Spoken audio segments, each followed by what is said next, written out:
This question is from CBSE 2025 physics examination. The statement of the problem says a small spherical shell S1 has point charges Q1, Q2 and Q3 inside it. This shell is enclosed by another big spherical shell S2. अब इसमें एक spherical shell दिया है S1 and this shell S1 is enclosed by 3 charges. ये S1 है, इसमें 3 charges हैं Q1, Q2 and Q3. The values of Q1, Q2 and Q3 are given. Q1 दिया हुआ है -3 microcoulombs, Q2 is -2 microcoulombs and Q3 is 9 microcoulombs. अब this shell is enclosed by another big spherical shell S2. Now this is kept inside another spherical shell S2. ऐसा दिया है S1 is enclosed by another spherical shell. S1 जो है एक और spherical shell S2 के अंदर रखा हुआ है. A point charge capital Q is placed between the two surfaces S1 and S2. S1 और S2 के बीच में एक और चार्ज कैपिटल Q रखा हुआ है. If the electric flux through the surface S2 is 4 times the flux through S1. अब इसमें इन्होंने बोला flux through S2. Suppose the flux through S2 is phi 2 and the flux through S1 is phi 1. It is given in the question that phi 2, the flux through S2 is 4 times the flux through S1. So it is given that flux through the outer surface is 4 times the flux through the inner surface.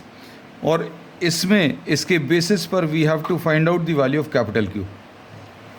अब इसमें जो use होगा, we will be making use of the Gauss theorem and the Gauss theorem states that flux through any surface is equal to 1 upon epsilon 0 times the net charge enclose by the surface.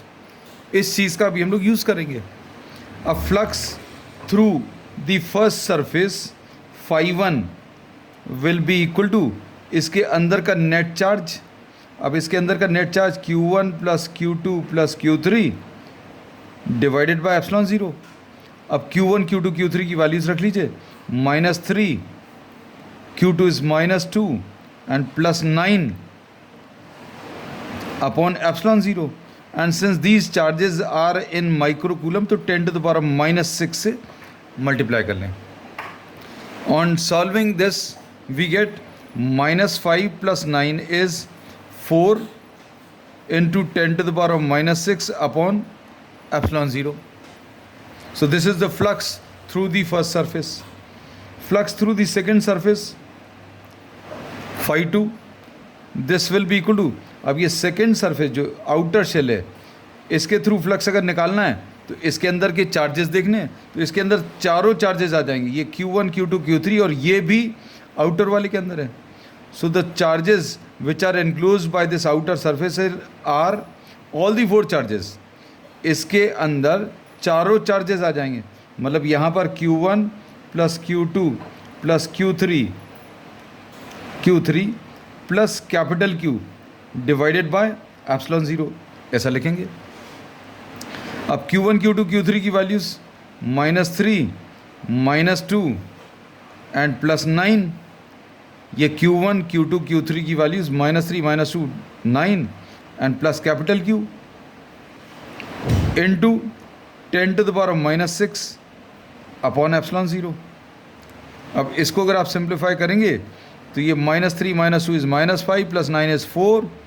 So 4 plus capital Q into 10⁻⁻6 upon epsilon 0. अब question में दिया हुआ है, it is given in the problem that phi 2 is 4 times phi 1. अब phi 2 की values रख दें. ये कितनी आ जाएगी 4 plus Q into 10⁻⁻6 upon epsilon 0 is equal to 4 into 10⁻⁻6 upon epsilon 0. ये phi 1 की वैल्यू है इंटू 4. ये phi 2 की वैल्यू रख दी, ये 4 लिखा हुआ और ये phi 1 की value.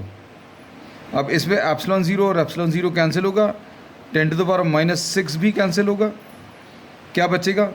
4 plus capital Q will be equal to 16, which implies that capital Q will be 12.